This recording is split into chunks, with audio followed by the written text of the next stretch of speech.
So I asked my producers, who are really good, I said, give me a guy who really knows the turf, all right, and knows Zelensky. So there's a former ambassador, American ambassador to Bermuda, talk about a good job, appointed by Bush the Younger, named Gregory Slayton, who's written a brand new book, Portraits of Ukraine, a Nation at War. Now, the proceeds of this book are going to Ukrainian charities to help the hundreds of thousands of Ukrainians who've been hurt by Vladimir Putin for no reason. And so this book is, A, number one, worthy of your attention, and B, Gregory Slayton joins us now from Dallas, Texas.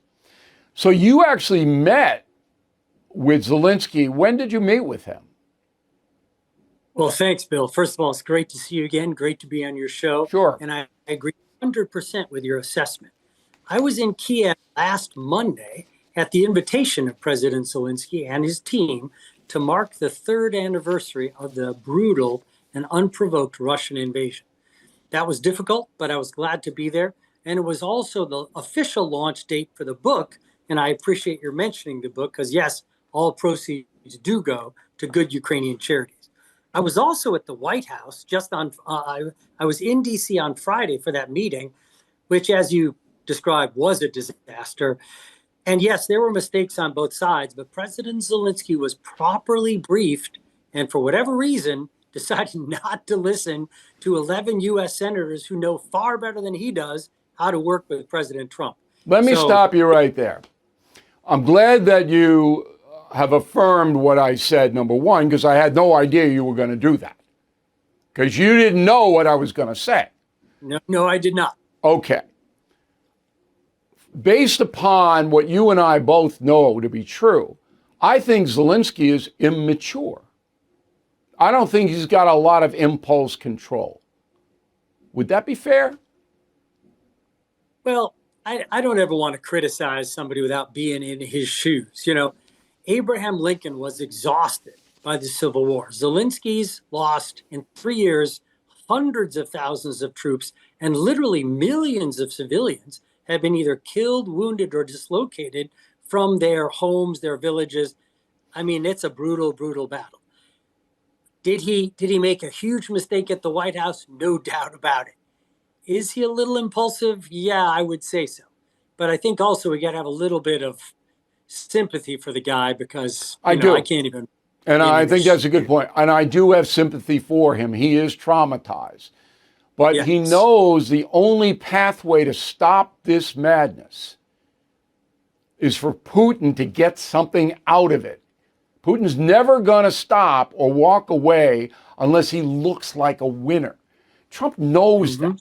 Trump's got to give Putin something, which is why Trump isn't bashing Putin, between the eyes. Because if he does that, it's never going to stop. Because Putin doesn't care about his own people. He doesn't care. Correct. But he needs to get out because the Russian people themselves are getting restive. Word of the day, restive. Got 1 million Russian casualties. Putin knows he's got to stop. But he's not going to stop unless he can, save face, can walk away. And that's what Trump's trying to do. Am I right in my assessment there? I think you are 100% correct, Bill. And the Russian economy is even much worse shape than most Western assessments indicate. But remember, Putin doesn't care about that. He doesn't care about the Russian economy. No, I got to disagree with you just slightly there, Bill. He doesn't care about the people from the Stans and North Korean soldiers. He doesn't care anything about them. But the economy owned by the oligarchs who basically own all these things on Putin's behalf. That's why Putin is the richest man in the world, according to all Western intelligence services. And when you've got your entire hospitality industry, your entire coal mining industry, many of the non-military industries cannot pay the 25% interest rates that are common if you can get a loan at all, and can't find employees.